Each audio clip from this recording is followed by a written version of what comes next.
Friends ये clay chips है और इनका मैं क्रंच करने वाली हूँ। मैं अपना क्रंच स्टार्ट करती हूँ।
भी पता होता है। वो जो रियूनियन वाले दिन भी आई थी। अब क्लास की एक मॉनिटर खड़े होकर जियांग का साथ देते हुए कहती है कि तुम्हारे पास कोई प्रूफ है, कोई एविडेंस दिखाओ इसने चोरी की है। अब ये सुनकर वो लड़का भी चुप हो जाता और इतने में टीचर भी आ गई थी। सभी बच्चे टीचर के आने के बाद बैठ चुके थे, पर जियांग वहाँ पर नहीं बैठी थी। तो मैम कहती है कि क्लास स्टार्ट हो गई है, पर जियांग लोगों की बातों से तंग आकर क्लास से ही अपना बैग लेकर भागने लगती है। पर आगे से लियान के आने से रुक जाते और उससे रास्ता लेकर वहाँ से चली जाती है। अब जियांग ने उसकी ये वाली स्टोरी तो पढ़ ली थी और इधर हमें लियान दिखाया जाता है जो अभी तक पुलिस स्टेशन में बैठा हुआ था। उसको जाने का ऑर्डर नहीं मिला था। उसको चैंग फेंग की कॉल आती है जो उसे बताता है कि जियांग घर पर पहुंच चुकी है और वो बिल्कुल ठीक भी है। क्या तुमने ठीक किया है कि उसको वापस घर पर भेज दिया? तुम्हें पता भी है कि वहाँ के विलेजर्स से उसके पेरेंट्स ने पैसे लिए हुए थे और वो अभी तक वापस नहीं दे पाए हैं, तो वो दोबारा से इन चीजों का सामना कर लेगी। पर आगे से लियान कहता है कि कुछ चीजें उसे ढूंढनी है और मुझे पता है कि सच का वही पता लगवा सकती, इसीलिए मैंने उसको वापस भेजा। अभी चैंग फेंग की इस बात के बाद कॉल कट होते है तो इतने में एक पुलिस वाला आकर इसे बताता है कि बॉयो ने सुसाइड कर लिया, तो तुम्हें इसलिए जाना होगा साथ में। अब ये सुनते लियान फौरन से उसके साथ उठकर चला जाता है और हॉस्पिटल जब पहुंचता है तो पुलिस इंस्पेक्टर के बाहर आने का वेट कर रहा होता है। फिर इस डायरी के अलावा मुझे कोई भी डायरी नहीं मिली। अब ग्रैंडमा को आवाज देकर पूछती है कि आपको पता है कि मैं डायरीज को कहाँ रखा करती थी? पर ग्रैंडमा को भी कुछ नहीं पता होता और उसकी परेशानी को देखकर पूछती है कि क्या कुछ इम्पोर्टेंट था? तो वो कहती है कि हाँ। तो ग्रैंडमा कहती है कि क्या तुम उस कॉन्ट्रैक्ट के बारे में तो नहीं सोची जो तुम्हारे लिए बहुत इंपॉर्टेंट था? ये सुनकर तो जियांग भी हो जाती है कि कौन सा कॉन्ट्रैक्ट? तो ग्रैंडमा बताते है कि तुमने किसी के साथ सीक्रेट कॉन्ट्रैक्ट साइन किया था और उसके बाद तुमने मुझे 1 लाख युआन भी ट्रांसफर किए थे। पर जियांग तो अभी तक कॉन्ट्रैक्ट के बारे में सोची होती है, भी पूछती है कि मैंने आपको पैसे भेजे थे तो कैसे भेजे? तो वो बताती है कि तुमने मुझे ट्रांसफर किए थे। तो जियांग पूछती है कि आपको क्या याद है कि वो कौन सा बैंक था? पर ग्रैंडमा कहती है कि नहीं, वो तो मुझे याद नहीं है, पर मैंने विलेज सेक्रेटरी से कहा था कि मुझे ले दे, तो उन्होंने मेरी हेल्प की थी, तो क्यों ना तुम उनसे जाकर पूछ लो। अब जियांग को तो ये भी नहीं पता होता कि वो रहती कहाँ है, इसलिए ग्रैंडमा से बात को घुमाकर पूछती है कि मैं तो काफी टाइम बाद आई हूँ ना, तो मुझे बता दे कि सेक्रेटरी कहाँ पर रहती है, मुझे याद नहीं है। तो ग्रैंडमा उसे बता देती है कि वो इस जगह पर रहती है। अब ये सुनते जियांग वहाँ से भाग जाती है कि मैं अभी वापस आ जाऊंगी और इधर लियान दिखाया जाता है जो किसी डॉक्टर से बात कर रहा होता है। उसे मेमोरी लॉस के बारे में डिस्कस कर रहा होता है कि अगर किसी की मेमोरी लॉस हो जाए तो इसकी क्या वजह हो सकती है। उसको ये दुनिया वर्चुअल दुनिया लगती है। ये सुनकर तो वो भी हो जाता है कि ऐसा भी कुछ हो सकता है, पर फिर भी वो 2-3 चीजें बता रहा होता और कहता है कि इसके बारे में मुझे ज्यादा कुछ नहीं पता। अब यहाँ पर लियान भी उनसे पूछ लेता है कि आपने मिंगवेंग लेबोरेटरी के बारे में सुना हुआ है? तो वो बताते हैं कि वो तो 6 साल पहले नहीं बंद हो गई और मुझे उस लेबोरेटरी के बारे में बस यही पता है कि वो लोगों को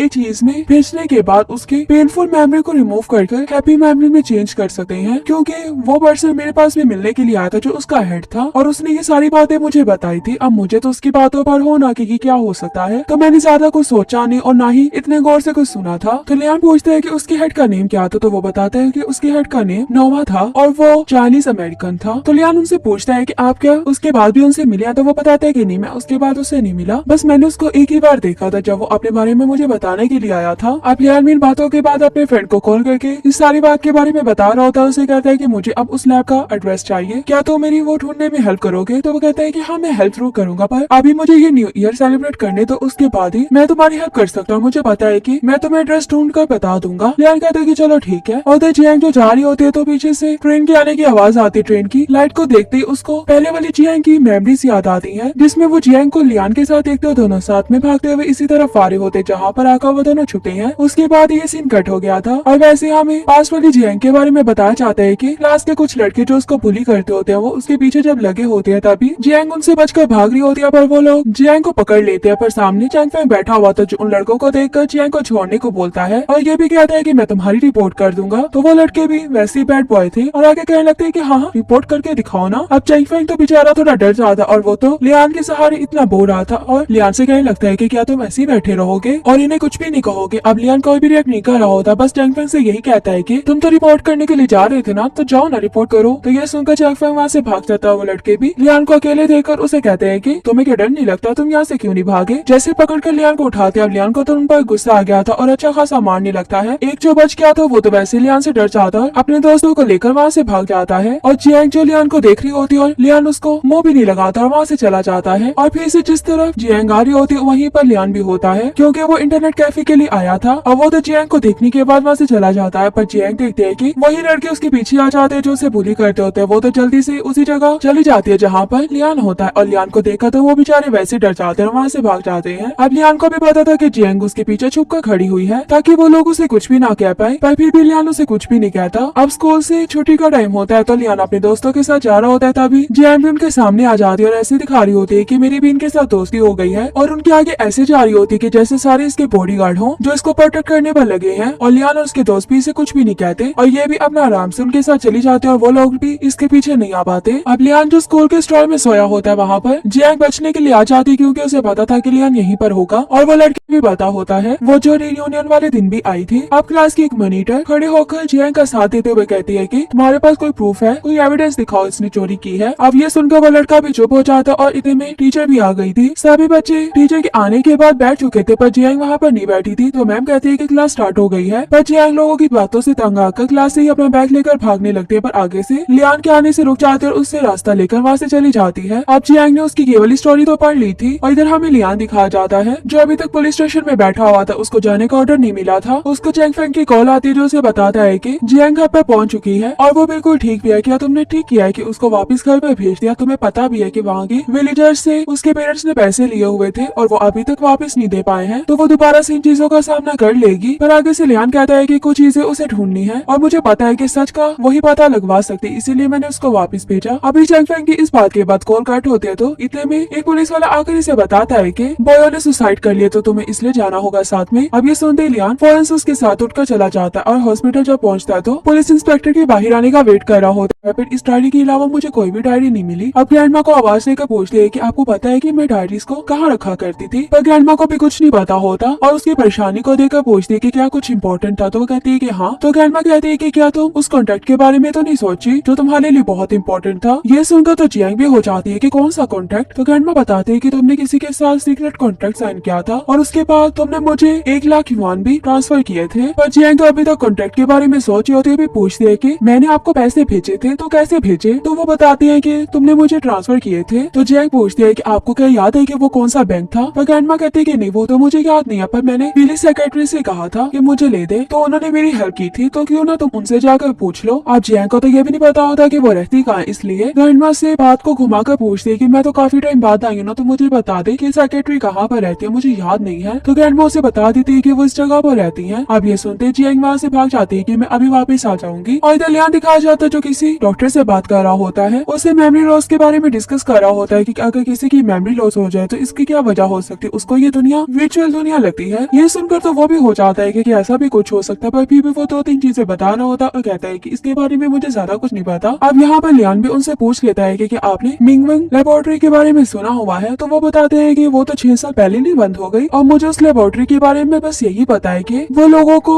एक चीज में भेजने के बाद उसके पेनफुल मेमोरी को रिमूव करके हैप्पी मेमोरी में चेंज कर सकते हैं, क्योंकि वो पर्सन मेरे पास भी मिलने के लिए आया था जो उसका हेड था और उसने ये सारी बातें मुझे बताई थी। अब मुझे तो उसकी बातों पर हो ना कि क्या हो सकता है, तो मैंने ज्यादा कुछ सोचा नहीं और ना ही इतने गौर से कुछ सुना था। तो लियान पूछते हैं कि उसके हेड का नेम क्या था? तो वो बताते हैं कि उसके हेड का नेम नोवा था और वो चाइनीज अमेरिकन था। तो लियान उनसे पूछता है कि आप क्या उसके बाद भी उनसे मिले? तो वो बताते हैं कि नहीं, मैं उसके बाद उससे नहीं मिला, बस मैंने उसको एक ही बार देखा था जब वो अपने बारे में मुझे बताने के लिए आया था। अब लियान इन बातों के बाद अपने फ्रेंड को कॉल करके इस सारी बात के बारे में बता रहा होता है। उसे कहता है कि मुझे अब उस लैब का एड्रेस चाहिए, क्या तो मेरी वो ढूंढने में हेल्प करोगे? तो वो कहता है कि हाँ मैं हेल्प जरूर करूंगा, पर अभी मुझे ये न्यू ईयर सेलिब्रेट करने तो उसके बाद ही मैं तुम्हारी हेल्प कर सकता हूँ। मुझे पता है कि मैं तुम्हें एड्रेस ढूंढ कर बता दूंगा। लियान कहता है कि चलो ठीक है। और जियांग जो जा रही होती है तो पीछे से ट्रेन के आने की आवाज आती है। ट्रेन की लाइट को देखते ही उसको पहले वाली जियांग की मेमोरीज याद आती है, जिसमें वो जियांग को लियान के साथ देखते दोनों साथ में भागते हुए इसी तरफ आ रहे होते जहाँ पर आकर वो दोनों छुपे हैं। उसके बाद ये सीन कट हो गया था और वैसे हमें पास वाली जियांग के बारे में बताया जाता है कि क्लास के कुछ लड़के जो उसको बुली करते होते हैं वो उसके पीछे जब लगे होते हैं तभी जियांग उनसे बचकर भाग रही होती है, पर वो लोग जियांग को पकड़ लेते हैं। पर सामने चैंग फेंग बैठा हुआ था जो उन लड़कों को देखकर जियांग को छोड़ने को बोलता है और ये भी कहता है कि मैं तुम्हारी रिपोर्ट कर दूंगा। तो वो लड़के भी वैसे ही बैड बॉय थे और आगे कहने लगते हैं कि हाँ रिपोर्ट करके दिखाओ ना। अब चैंग फेंग तो बेचारा थोड़ा डर जाता और वो तो लियान के सहारे इतना बोल रहा था और लियान से कहने लगता है कि क्या तुम ऐसे ही बैठे रहोगे और इन्हें कुछ भी नहीं कहोगे? अब लियान कोई भी रिएक्ट नहीं कर रहा होता, बस चैंग फेंग से यही कहता है कि तुम तो रिपोर्ट करने के लिए जा रहे थे ना, तो जाओ ना रिपोर्ट करो। तो ये सुनकर चैंग फेंग वहाँ से भाग जाता है। वो लड़के भी लियान को अकेले देखकर उसे कहते हैं कि तुम्हें क्या डर नहीं लगता, तुम यहाँ से क्यों नहीं भागे? जैसे पकड़कर लियान को उठाते, अब लियान को तो उन पर गुस्सा आ गया था और अच्छा खासा मारने लगता है। एक जो बच गया था वो तो वैसे लियान से डर जाता है, अपने दोस्तों को लेकर वहाँ से भाग जाता है और जियांग जो लियान को देख रही होती है और लियान उसको मुंह भी नहीं लगाता और वहाँ से चला जाता है। और फिर से जिस तरफ जियांग आ रही होती है वहीं पर लियान भी होता है, क्योंकि वो इंटरनेट कैफे के लिए आया था और वो तो जियांग को देखने के बाद वहाँ से चला जाता है। पर जियांग देखते है कि वही लड़के उसके पीछे आ जाते हैं जो उसे बुली करते होते हैं। वो तो जल्दी से उसी जगह चली जाती है जहाँ पर पर लियान होता है और लियान को देखा तो वो बेचारे वैसे डर जाते हैं और वहाँ से भाग जाते हैं। अब लियान को भी पता था कि जियांग उसके पीछे छुप कर खड़ी हुई है ताकि वो लोग उसे कुछ भी ना कह पाए, पर फिर भी लियान उसे कुछ भी नहीं कहता। अब स्कूल से छुट्टी का टाइम होता है तो लियान अपने दोस्तों के साथ जा रहा होता है, तभी जियांग भी उनके सामने आ जाती है और ऐसे दिखा रही होती है कि मेरी भी इनके साथ दोस्ती हो गई है, और उनके आगे ऐसे जा रही होती है कि जैसे सारे इसके बॉडीगार्ड हो जो इसको प्रोटेक्ट करने पर लगे हैं। और लियान और उसके दोस्त भी इसे कुछ भी नहीं कहते और ये भी अपना आराम से उनके साथ चली जाते हैं और वो लोग भी इसके पीछे नहीं आ पाते। अब लियान जो स्कूल के स्टॉल में सोया होता है वहाँ पर जियांग बचने के लिए आ जाती है क्योंकि उसे पता था कि लियान यहीं पर होगा, और वो लड़की भी पता होता है। वो जो रियूनियन वाले दिन भी आई थी। अब क्लास की एक मॉनिटर खड़े होकर जियांग का साथ देते हुए कहती है कि तुम्हारे पास कोई प्रूफ है, कोई एविडेंस दिखाओ इसने चोरी की है। अब ये सुनकर वो लड़का भी चुप हो जाता और इतने में टीचर भी आ गई थी। सभी बच्चे टीचर के आने के बाद बैठ चुके थे पर जियांग वहाँ पर नहीं बैठी थी, तो मैम कहती है कि क्लास स्टार्ट हो गई है। पर जियांग लोगों की बातों से तंग आकर क्लास से ही अपना बैग लेकर भागने लगते हैं, पर आगे से लियान के आने से रुक जाते और उससे रास्ता लेकर वहाँ से चली जाती है। अब जियांग ने उसकी केवल स्टोरी तो पढ़ ली थी और इधर हमें लियान दिखाया जाता है जो अभी तक पुलिस स्टेशन में बैठा हुआ था, उसको जाने का ऑर्डर नहीं मिला था। उसको चैंग फेंग की कॉल आती है जो उसे बताता है कि जियांग घर पर पहुंच चुकी है और वो बिल्कुल ठीक भी है। क्या तुमने ठीक किया है कि उसको वापस घर पर भेज दिया? तुम्हें पता भी है कि वहाँ के विलेजर्स से उसके पेरेंट्स ने पैसे लिए हुए थे और वो अभी तक वापस नहीं दे पाए हैं, तो वो दोबारा से इन चीजों का सामना कर लेगी। पर आगे से लियान कहता है कि कुछ चीजें उसे ढूंढनी है और मुझे पता है कि सच का वही पता लगवा सकते, इसीलिए मैंने उसको वापस भेजा। अभी चैंग फेंग की इस बात के बाद कॉल कट होते हैं तो इतने में एक पुलिस वाला आकर इसे बताता है कि बॉयो ने सुसाइड कर लिया, तो तुम्हें इसलिए जाना होगा साथ में। अब ये सुनते ही लियान फौरन से उसके साथ उठकर चला जाता है और हॉस्पिटल जब पहुंचता है तो पुलिस इंस्पेक्टर के बाहर आने का वेट कर रहा होता है। फिर इस डायरी के अलावा मुझे कोई भी डायरी नहीं मिली। अब ग्रैंडमा को आवाज देकर पूछते हैं कि आपको पता है कि मैं डायरीज को कहाँ रखा करती थी, पर ग्रैंडमा को भी कुछ नहीं पता होता और उसकी परेशानी को देखकर पूछती है कि क्या कुछ इम्पोर्टेंट था, तो वो कहती है कि हाँ। तो ग्रैंडमा कहती है कि क्या तुम उस कॉन्ट्रैक्ट के बारे में तो नहीं सोची जो तुम्हारे लिए बहुत इंपॉर्टेंट था? ये सुनकर तो जियांग भी हो जाती है कि कौन सा कॉन्ट्रैक्ट? तो ग्रैंडमा बताते है कि तुमने किसी के साथ सीक्रेट कॉन्ट्रैक्ट साइन किया था और उसके बाद तुमने मुझे 1 लाख युआन भी ट्रांसफर किए थे। पर जियांग तो अभी तक कॉन्ट्रैक्ट के बारे में सोच रही होती है, भी पूछती है कि मैंने आपको पैसे भेजे थे तो कैसे भेजे? तो वो बताती है कि तुमने मुझे ट्रांसफर किए थे। तो जियांग पूछती है कि आपको क्या याद है कि वो कौन सा बैंक था? पर ग्रैंडमा कहती है कि नहीं, वो तो मुझे याद नहीं है, पर मैंने विलेज सेक्रेटरी से कहा था कि मुझे ले दे, तो उन्होंने मेरी हेल्प की थी, तो क्यों ना तुम उनसे जाकर पूछ लो। अब जियांग को तो ये भी नहीं पता होता कि वो रहती कहाँ, इसलिए ग्रैंडमा से बात को घुमाकर पूछती है कि मैं तो काफी टाइम बाद आई हूँ ना, तो मुझे बता दे कि सेक्रेटरी कहाँ पर रहती है, मुझे याद नहीं है। तो ग्रैंडमा उसे बता देती है कि वो इस जगह पर रहती है। अब ये सुनते जियांग वहाँ से भाग जाती है कि मैं अभी वापस आ जाऊंगी, और इधर लियान दिखाया जाता है जो किसी डॉक्टर से बात कर रहा होता है। उसे मेमोरी लॉस के बारे में डिस्कस कर रहा होता है कि अगर किसी की मेमोरी लॉस हो जाए तो इसकी क्या वजह हो सकती है, उसको ये दुनिया वर्चुअल दुनिया लगती है। ये सुनकर तो वो भी हो जाता है कि ऐसा भी कुछ हो सकता है, पर फिर भी वो 2-3 चीजें बता रहा होता और कहता है कि इसके बारे में मुझे ज्यादा कुछ नहीं पता। अब यहाँ पर लियान भी उनसे पूछ लेता है कि आपने मिंगवेंग लेबोरेटरी के बारे में सुना हुआ है? तो वो बताते हैं कि वो तो 6 साल पहले नहीं बंद हो गई, और मुझे उस लेबोरेटरी के बारे में बस यही पता है कि वो लोगों को एक चीज में भेजने के बाद उसके पेनफुल मेमोरी को रिमूव करके हैप्पी मेमोरी में चेंज कर सकते हैं, क्योंकि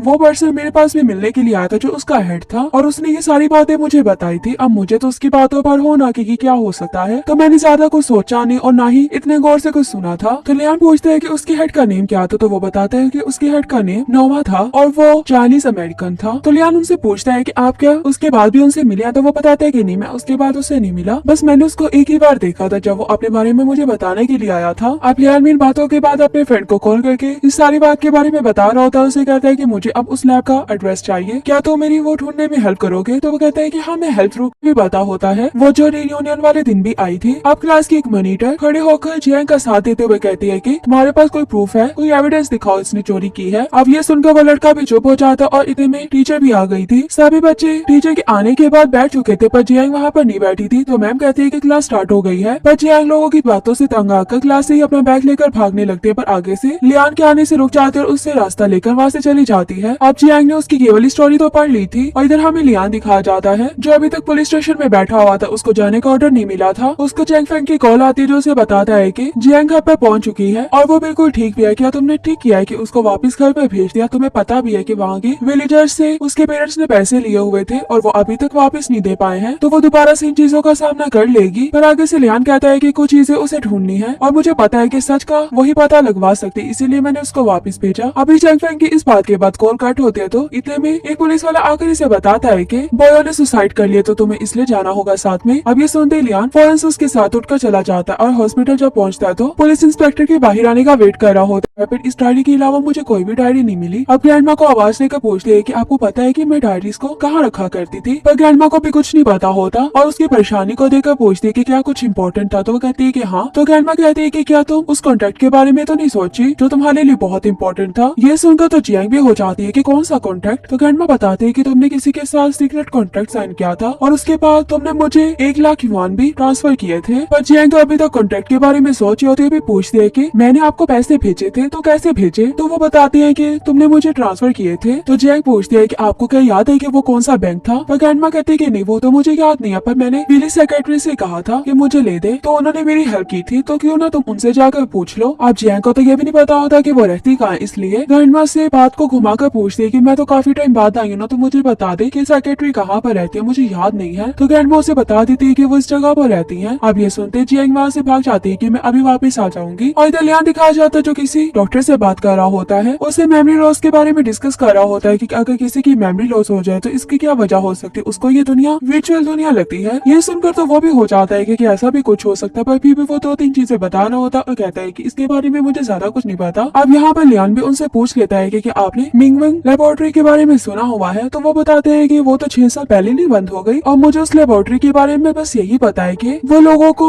एक चीज में भेजने के बाद उसके पेनफुल मेमोरी को रिमूव करके हैप्पी मेमोरी में चेंज कर सकते हैं, क्योंकि वो पर्सन मेरे पास भी मिलने के लिए आया था जो उसका हेड था और उसने ये सारी बातें मुझे बताई थी। अब मुझे तो उसकी बातों पर होना कि क्या हो सकता है, तो मैंने ज्यादा कुछ सोचा नहीं और ना ही इतने गौर से कुछ सुना था। तो लियान पूछते हैं कि उसके हेड का नेम क्या था। तो वो बताते हैं कि उसके हेड का नेम नोवा था और वो चाइनीज अमेरिकन था। तो लियान उनसे पूछता है कि आप क्या उसके बाद भी उनसे मिले। तो वो बताते हैं कि नहीं, मैं उसके बाद उससे नहीं मिला, बस मैंने उसको एक ही बार देखा था जब वो अपने बारे में मुझे बताने के लिए आया था। अब लियान इन बातों के बाद अपने फ्रेंड को कॉल करके इस सारी बात के बारे में बता रहा होता है। उसे कहता है कि मुझे अब उस लैब का एड्रेस चाहिए, क्या तो मेरी वो ढूंढने में हेल्प करोगे। तो वो कहता है कि हाँ मैं हेल्प जरूर करूंगा, पर अभी मुझे ये न्यू ईयर सेलिब्रेट करने तो उसके बाद ही मैं तुम्हारी हेल्प कर सकता हूँ। मुझे पता है कि मैं तुम्हें एड्रेस ढूंढ कर बता दूंगा। लियान कहता है कि चलो ठीक है। और जियांग जो जा रही होती है तो पीछे से ट्रेन के आने की आवाज आती है। ट्रेन की लाइट को देखते ही उसको पहले वाली जियांग की मेमोरीज याद आती है, जिसमें वो जियांग को लियान के साथ देखते हो दोनों साथ में भागते हुए इसी तरफ आ रहे होते जहाँ पर आकर वो दोनों छुपे हैं। उसके बाद ये सीन कट हो गया था और वैसे हमें पास वाली जियांग के बारे में बताया जाता है कि क्लास के कुछ लड़के जो उसको बुली करते होते हैं वो उसके पीछे जब लगे होते हैं तभी जियांग उनसे बचकर भाग रही होती है, पर वो लोग जियांग को पकड़ लेते हैं। पर सामने चैंग फेंग बैठा हुआ था जो उन लड़कों को देखकर जियांग को छोड़ने को बोलता है और ये भी कहता है कि मैं तुम्हारी रिपोर्ट कर दूंगा। तो वो लड़के भी वैसे ही बैड बॉय थे और आगे कहने लगते हैं कि हाँ रिपोर्ट करके दिखाओ ना। अब चैंग फेंग तो बेचारा थोड़ा डर जाता और वो तो लियान के सहारे इतना बोल रहा था और लियान से कहने लगता है कि क्या तुम ऐसे ही बैठे रहोगे और इन्हें कुछ भी नहीं कहोगे। अब लियान कोई भी रिएक्ट नहीं कर रहा होता, बस चैंग फेंग से यही कहता है कि तुम तो रिपोर्ट करने के लिए जा रहे थे ना, तो जाओ ना रिपोर्ट करो। तो ये सुनकर चैंग फेंग वहाँ से भाग जाता है। वो लड़के भी लियान को अकेले देखकर उसे कहते हैं कि तुम्हें क्या डर नहीं लगता, तुम यहाँ से क्यों नहीं भागे। जैसे पकड़कर लियान को उठाते, अब लियान को तो उन पर गुस्सा आ गया था और अच्छा खासा मारने लगता है। एक जो बच गया था वो तो वैसे लियान से डर जाता है, अपने दोस्तों को लेकर वहाँ से भाग जाता है और जियांग जो लियान को देख रही होती है और लियान उसको मुंह भी नहीं लगाता और वहाँ से चला जाता है। और फिर से जिस तरफ जियांग आ रही होती है वहीं पर लियान भी होता है, क्योंकि वो इंटरनेट कैफे के लिए आया था। और वो तो जियांग को देखने के बाद वहाँ से चला जाता है, पर जियांग देखते है कि वही लड़के उसके पीछे आ जाते हैं जो उसे बुली करते होते हैं। वो तो जल्दी से उसी जगह चली जाती है जहाँ पर लियान होता है और लियान को देखा तो वो बेचारे वैसे डर जाते हैं और वहाँ से भाग जाते हैं। अब लियान को भी पता था कि जियांग उसके पीछे छुप कर खड़ी हुई है ताकि वो लोग उसे कुछ भी ना कह पाए, पर फिर भी लियान उसे कुछ भी नहीं कहता। अब स्कूल से छुट्टी का टाइम होता है तो लियान अपने दोस्तों के साथ जा रहा होता है, तभी जियांग भी उनके सामने आ जाती है और ऐसे दिखा रही होती है कि मेरी भी इनके साथ दोस्ती हो गई है और उनके आगे ऐसे जा रही होती है कि जैसे सारे इसके बॉडीगार्ड हो जो इसको प्रोटेक्ट करने पर लगे हैं। और लियान और उसके दोस्त भी इसे कुछ भी नहीं कहते और ये भी अपना आराम से उनके साथ चली जाते हैं और वो लोग भी इसके पीछे नहीं आ पाते। अब लियान जो स्कूल के स्टॉल में सोया होता है वहाँ पर जियांग बचने के लिए आ जाती है, क्योंकि उसे पता था कि लियान यहीं पर होगा और वो लड़की भी पता होता है। वो जो रियूनियन वाले दिन भी आई थी। अब क्लास की एक मॉनिटर खड़े होकर जियांग का साथ देते हुए कहती है कि तुम्हारे पास कोई प्रूफ है, कोई एविडेंस दिखाओ इसने चोरी की है। अब ये सुनकर वो लड़का भी चुप हो जाता और इतने में टीचर भी आ गई थी। सभी बच्चे टीचर के आने के बाद बैठ चुके थे, पर जियांग वहाँ पर नहीं बैठी थी। तो मैम कहती है कि क्लास स्टार्ट हो गई है, पर जियांग लोगों की बातों से तंग आकर क्लास से ही अपना बैग लेकर भागने लगते हैं, पर आगे से लियान के आने से रुक जाते और उससे रास्ता लेकर वहाँ से चली जाती है। अब जियांग ने उसकी केवल स्टोरी तो पढ़ ली थी और इधर हमें लियान दिखाया जाता है जो अभी तक पुलिस स्टेशन में बैठा हुआ था, उसको जाने का ऑर्डर नहीं मिला था। उसको चैंग फेंग की कॉल आती है जो उसे बताता है कि जियांग घर पर पहुंच चुकी है है और वो बिल्कुल ठीक भी है। क्या तुमने ठीक किया है कि उसको वापस घर पे भेज दिया? तुम्हें पता भी है कि वहाँ के विलेजर्स से उसके पेरेंट्स ने पैसे लिए हुए थे और वो अभी तक वापस नहीं दे पाए हैं, तो वो दोबारा से इन चीजों का सामना कर लेगी। पर आगे से लियान कहता है कि कुछ चीजें उसे ढूंढनी है और मुझे पता है कि सच का वही पता लगवा सकती, इसीलिए मैंने उसको वापस भेजा। अभी चैंग फेंग की इस बात के बाद कॉल कट होती है तो इतने में एक पुलिस वाला आकर इसे बताता है कि बॉयो ने सुसाइड कर लिया, तो तुम्हें इसलिए जाना होगा साथ में। अब ये सुनते ही लियान फौरन से उसके साथ उठकर चला जाता है और हॉस्पिटल जब पहुंचता है तो पुलिस इंस्पेक्टर के बाहर आने का वेट कर रहा होता है। फिर इस डायरी के अलावा मुझे कोई भी डायरी नहीं मिली। अब ग्रैंडमा को आवाज देकर पूछती है कि आपको पता है कि मैं डायरीज को कहाँ रखा करती थी, पर ग्रैंडमा को भी कुछ नहीं पता होता और उसकी परेशानी को देखकर पूछती है कि क्या कुछ इम्पोर्टेंट था, तो वो कहती है कि हाँ। तो ग्रैंडमा कहती है कि क्या तुम उस कॉन्ट्रैक्ट के बारे में तो नहीं सोची जो तुम्हारे लिए बहुत इंपॉर्टेंट था? ये सुनकर तो जियांग भी हो जाती है कि कौन सा कॉन्ट्रैक्ट? तो ग्रैंडमा बताते है कि तुमने किसी के साथ सीक्रेट कॉन्ट्रैक्ट साइन किया था और उसके बाद तुमने मुझे 1 लाख युआन भी ट्रांसफर किए थे। पर जियांग तो अभी तक कॉन्ट्रैक्ट के बारे में सोची होती है, भी पूछती है कि मैंने आपको पैसे भेजे थे तो कैसे भेजे? तो वो बताती है कि तुमने मुझे ट्रांसफर किए थे। तो जियांग पूछती है कि आपको क्या याद है कि वो कौन सा बैंक था? पर ग्रैंडमा कहती है कि नहीं, वो तो मुझे याद नहीं है, पर मैंने बिली सेक्रेटरी से कहा था कि मुझे ले दे, तो उन्होंने मेरी हेल्प की थी, तो क्यों ना तुम उनसे जाकर पूछ लो। अब जियांग को तो ये भी नहीं पता होता कि वो रहती कहाँ है, इसलिए ग्रैंडमा से बात को घुमाकर पूछती है कि मैं तो काफी टाइम बाद आई हूँ ना, तो मुझे बता दे कि सेक्रेटरी कहाँ पर रहती है, मुझे याद नहीं है। तो ग्रैंडमा उसे बता देती है कि वो इस जगह पर रहती है। अब ये सुनते जियांग वहाँ से भाग जाती है कि मैं अभी वापस आ जाऊंगी और इधर लियान दिखाया जाता है जो किसी डॉक्टर से बात कर रहा होता है, उसे मेमोरी लॉस के बारे में डिस्कस कर रहा होता है कि अगर किसी की मेमोरी लॉस हो जाए तो इसकी क्या वजह हो सकती है, उसको ये दुनिया वर्चुअल दुनिया लगती है। ये सुनकर तो वो भी हो जाता है कि ऐसा भी कुछ हो सकता है, पर फिर भी वो 2-3 चीजें बता रहा होता और कहता है कि इसके बारे में मुझे ज्यादा कुछ नहीं पता। अब यहाँ पर लियान भी उनसे पूछ लेता है कि आपने मिंगवेंग लेबोरेटरी के बारे में सुना हुआ है? तो वो बताते हैं कि वो तो 6 साल पहले नहीं बंद हो गई और मुझे उस लेबोरेटरी के बारे में बस यही पता है कि वो लोगों को एक चीज में भेजने के बाद उसके पेनफुल मेमोरी को रिमूव करके हैप्पी मेमोरी में चेंज कर सकते हैं, क्योंकि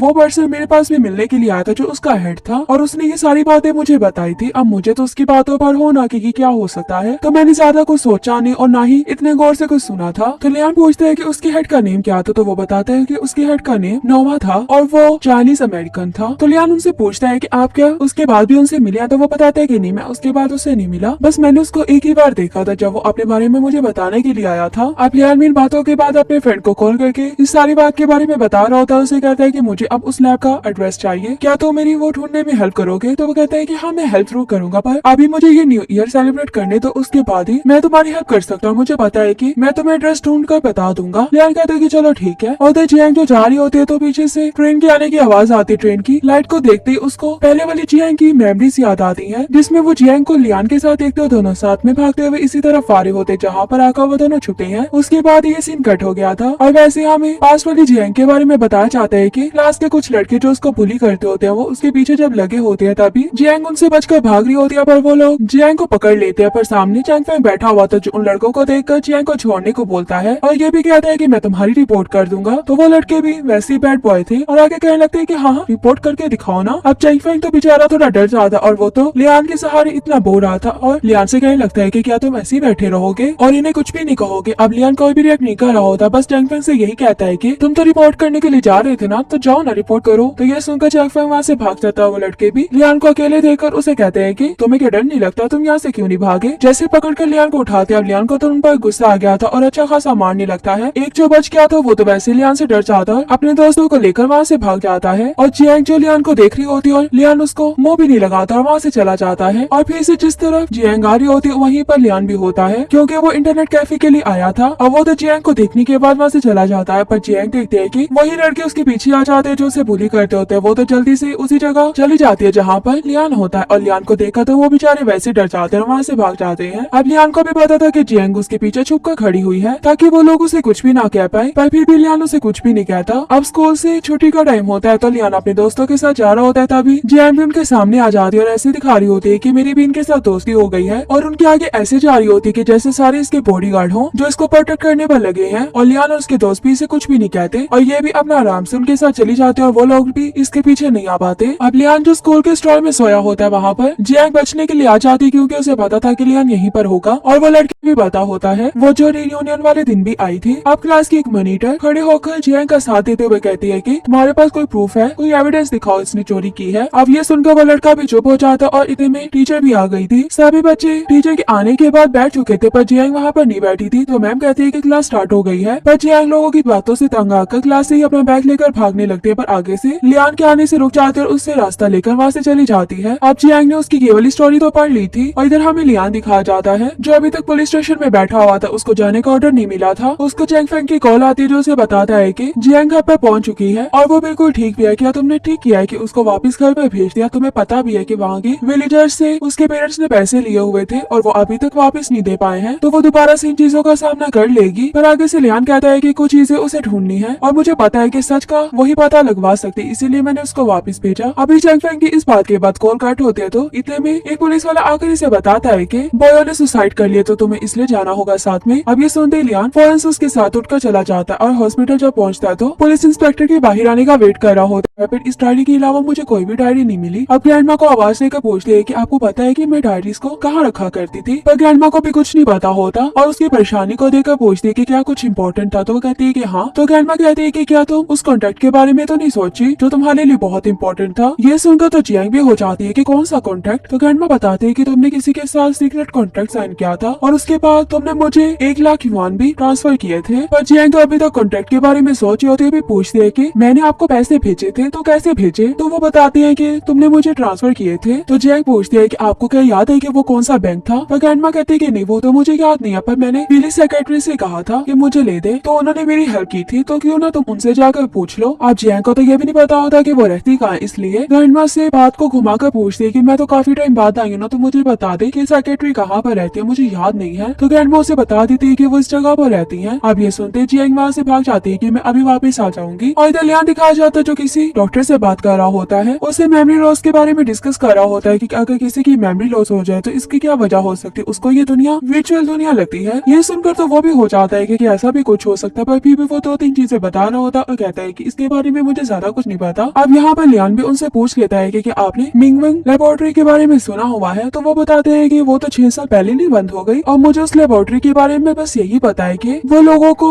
एक चीज में भेजने के बाद उसके पेनफुल मेमोरी को रिमूव करके हैप्पी मेमोरी में चेंज कर सकते हैं, क्योंकि वो पर्सन मेरे पास भी मिलने के लिए आया था जो उसका हेड था और उसने ये सारी बातें मुझे बताई थी। अब मुझे तो उसकी बातों पर हो ना कि क्या हो सकता है, तो मैंने ज्यादा कुछ सोचा नहीं और ना ही इतने गौर से कुछ सुना था। तो लियान पूछते हैं कि उसके हेड का नेम क्या था, तो वो बताते हैं कि उसके हेड का नेम नोवा था और वो चाइनीज अमेरिकन था। तो लियान उनसे पूछता है कि आप क्या उसके बाद भी उनसे मिले? तो वो बताते हैं कि नहीं, मैं उसके बाद उससे नहीं मिला, बस मैंने उसको एक ही बार देखा था जब वो अपने बारे में मुझे बताने के लिए आया था। अब लियान इन बातों के बाद अपने फ्रेंड को कॉल करके इस सारी बात के बारे में बता रहा होता है। उसे कहता है कि मुझे अब उस लैब का एड्रेस चाहिए, क्या तो मेरी वो ढूंढने में हेल्प करोगे? तो वो कहता है कि हाँ, मैं हेल्प जरूर करूंगा, पर अभी मुझे ये न्यू ईयर सेलिब्रेट करने तो उसके बाद ही मैं तुम्हारी हेल्प कर सकता हूँ। मुझे पता है कि मैं तुम्हें एड्रेस ढूंढ कर बता दूंगा। लियान कहता है कि चलो ठीक है। और उधर जियांग जो जा रही होती है तो पीछे से ट्रेन के आने की आवाज आती है। ट्रेन की लाइट को देखते ही उसको पहले वाली जियांग की मेमोरीज याद आती है, जिसमें वो जियांग को लियान के साथ देखते दोनों साथ में भागते हुए इसी तरफ आ रहे होते जहाँ पर आकर वो दोनों छुपे हैं। उसके बाद ये सीन कट हो गया था और वैसे हमें पास वाली जियांग के बारे में बताया जाता है कि क्लास के कुछ लड़के जो उसको बुली करते होते हैं वो उसके पीछे जब लगे होते हैं तभी जियांग उनसे बचकर भाग रही होती है, पर वो लोग जियांग को पकड़ लेते हैं। पर सामने चैंग फेंग बैठा हुआ था जो उन लड़कों को देखकर जियांग को छोड़ने को बोलता है और ये भी कहता है कि मैं तुम्हारी रिपोर्ट कर दूंगा। तो वो लड़के भी वैसे ही बैड बॉय थे और आगे कहने लगते हैं कि हाँ रिपोर्ट करके दिखाओ ना। अब चैंग फेंग तो बेचारा थोड़ा डर जाता और वो तो लियान के सहारे इतना बोल रहा था और लियान से कहने लगता है कि क्या तुम ऐसे ही बैठे रहोगे और इन्हें कुछ भी नहीं कहोगे? अब लियान कोई भी रिएक्ट नहीं कर रहा होता, बस चैंग फेंग से यही कहता है कि तुम तो रिपोर्ट करने के लिए जा रहे थे ना, तो जाओ ना रिपोर्ट करो। तो ये सुनकर चैंग फेंग वहाँ से भाग जाता है। वो लड़के भी लियान को अकेले देखकर उसे कहते हैं कि तुम्हें क्या डर नहीं लगता, तुम यहाँ से क्यों नहीं भागे? जैसे पकड़कर लियान को उठाते, अब लियान को तो उन पर गुस्सा आ गया था और अच्छा खासा मारने लगता है। एक जो बच गया था वो तो वैसे लियान से डर जाता है, अपने दोस्तों को लेकर वहाँ से भाग जाता है और जियांग जो लियान को देख रही होती है और लियान उसको मुंह भी नहीं लगाता और वहाँ से चला जाता है। और फिर से जिस तरफ जियांग आ रही होती है वहीं पर लियान भी होता है, क्योंकि वो इंटरनेट कैफे के लिए आया था और वो तो जियांग को देखने के बाद वहाँ से चला जाता है। पर जियांग देखते है कि वही लड़के उसके पीछे आ जाते हैं जो उसे बुली करते होते हैं। वो तो जल्दी से उसी जगह चली जाती है जहाँ पर लियान होता है और लियान को देखा तो वो बेचारे वैसे डर जाते हैं और वहाँ से भाग जाते हैं। अब लियान को भी पता था कि जियांग उसके पीछे छुप कर खड़ी हुई है ताकि वो लोग उसे कुछ भी ना कह पाए, पर फिर भी लियान उसे कुछ भी नहीं कहता। अब स्कूल से छुट्टी का टाइम होता है तो लियान अपने दोस्तों के साथ जा रहा होता है, तभी जियांग भी उनके सामने आ जाती है और ऐसे दिखा रही होती है कि मेरी भी इनके साथ दोस्ती हो गई है और उनके आगे ऐसे जा रही होती है कि जैसे सारे इसके बॉडीगार्ड हो जो इसको प्रोटेक्ट करने पर लगे हैं। और लियान और उसके दोस्त भी इसे कुछ भी नहीं कहते और ये भी अपना आराम से उनके साथ चली जाते हैं और वो लोग भी इसके पीछे नहीं आ पाते। अब लियान जो स्कूल के स्टॉल में सोया होता है वहाँ पर जियांग बचने के लिए आ जाती है, क्योंकि उसे पता था कि लियान यहीं पर होगा और वो लड़की भी पता होता है। वो जो रियूनियन वाले दिन भी आई थी। अब क्लास की एक मॉनिटर खड़े होकर जियांग का साथ देते हुए कहती है कि तुम्हारे पास कोई प्रूफ है, कोई एविडेंस दिखाओ इसने चोरी की है। अब ये सुनकर वो लड़का भी चुप हो जाता और इतने में टीचर भी आ गई थी। सभी बच्चे टीचर के आने के बाद बैठ चुके थे पर जियांग वहाँ पर नहीं बैठी थी। तो मैम कहती है कि क्लास स्टार्ट हो गई है, पर जियांग लोगों की बातों से तंग आकर क्लास से ही अपना बैग लेकर भागने लगते हैं। पर आगे से लियान के आने से रुक जाते और उससे रास्ता लेकर वहाँ से चली जाती है। अब जियांग ने उसकी ये वाली स्टोरी तो पढ़ ली थी और इधर हमें लियान दिखाया जाता है जो अभी तक पुलिस स्टेशन में बैठा हुआ था। उसको जाने का ऑर्डर नहीं मिला था। उसको चैंग फेंग की कॉल आती है जो उसे बताता है कि जियांग घर पर पहुंच चुकी है और वो बिल्कुल ठीक भी है। क्या तुमने ठीक किया है कि उसको वापस घर पर भेज दिया? तुम्हें पता भी है कि वहाँ के विलेजर्स से उसके पेरेंट्स ने पैसे लिए हुए थे और वो अभी तक वापस नहीं दे पाए हैं, तो वो दोबारा से इन चीजों का सामना कर लेगी। पर आगे से लियान कहता है कि कुछ चीजें उसे ढूंढनी है और मुझे पता है कि सच का वही पता लगवा सकती, इसीलिए मैंने उसको वापस भेजा। अभी चैंग फेंग की इस बात के बाद कॉल कट होती है तो इतने में एक पुलिस वाला आकर इसे बताता है कि बॉयो ने सुसाइड कर लिया, तो तुम्हें इसलिए जाना होगा साथ में। अब ये सुनते लियान फौरन से उसके साथ उठकर चला जाता है और हॉस्पिटल जब पहुंचता है तो पुलिस इंस्पेक्टर के बाहर आने का वेट कर रहा होता है। फिर इस डायरी के अलावा मुझे कोई भी डायरी नहीं मिली। अब ग्रैंडमा को आवाज देकर पूछते है कि आपको पता है कि मैं डायरीज को कहाँ रखा करती थी, पर ग्रैंडमा को भी कुछ नहीं पता होता और उसकी परेशानी को देखकर पूछती है कि क्या कुछ इम्पोर्टेंट था, तो वो कहती है कि हाँ। तो ग्रैंडमा कहती है कि क्या तुम उस कॉन्ट्रैक्ट के बारे में तो नहीं सोची जो तुम्हारे लिए बहुत इंपॉर्टेंट था? ये सुनकर तो जियांग भी हो जाती है कि कौन सा कॉन्ट्रैक्ट? तो ग्रैंडमा बताते है कि तुमने किसी के साथ सीक्रेट कॉन्ट्रैक्ट साइन किया था और उसके बाद तुमने मुझे 1 लाख युआन भी ट्रांसफर किए थे। पर जियांग तो अभी तक कॉन्ट्रैक्ट के बारे में सोची होती है, भी पूछती है कि मैंने आपको पैसे भेजे थे तो कैसे भेजे? तो वो बताते हैं कि तुमने मुझे ट्रांसफर किए थे। तो जियांग पूछती है कि आपको क्या याद है कि वो कौन सा बैंक था? पर ग्रैंडमा कहती है कि नहीं, वो तो मुझे याद नहीं है, पर मैंने पुलिस सेक्रेटरी से कहा था कि मुझे ले दे, तो उन्होंने मेरी हेल्प की थी, तो क्यों ना तुम उनसे जाकर पूछ लो। अब जियांग को तो ये भी नहीं पता होता कि वो रहती कहाँ, इसलिए ग्रैंडमा से बात को घुमाकर पूछती है कि मैं तो काफी टाइम बाद आई हूँ ना, तो मुझे बता दे कि सेक्रेटरी कहाँ पर रहती है, मुझे याद नहीं है। तो ग्रैंडमा उसे बता देती है कि वो इस जगह पर रहती है। अब ये सुनते जियांग वहाँ से भाग जाती है कि मैं अभी वापस आ जाऊंगी। और इधर लियान दिखाया जाता है जो किसी डॉक्टर से बात कर रहा होता है, उसे मेमोरी लॉस के बारे में डिस्कस कर रहा होता है कि अगर किसी की मेमोरी लॉस हो जाए तो इसकी क्या वजह हो सकती है। उसको ये दुनिया वर्चुअल दुनिया लगती है। ये सुनकर तो वो भी हो जाता है कि ऐसा भी कुछ हो सकता है, पर फिर भी वो 2-3 चीजें बता रहा होता है और कहता है कि इसके बारे में मुझे ज्यादा कुछ नहीं पता। अब यहाँ पर लियान भी उनसे पूछ लेता है कि आपने मिंगवेंग लेबोरेटरी के बारे में सुना हुआ है? तो वो बताते हैं कि वो तो 6 साल पहले नहीं बंद हो गई और मुझे उस लेबोरेटरी के बारे में बस यही पता है कि वो लोगों को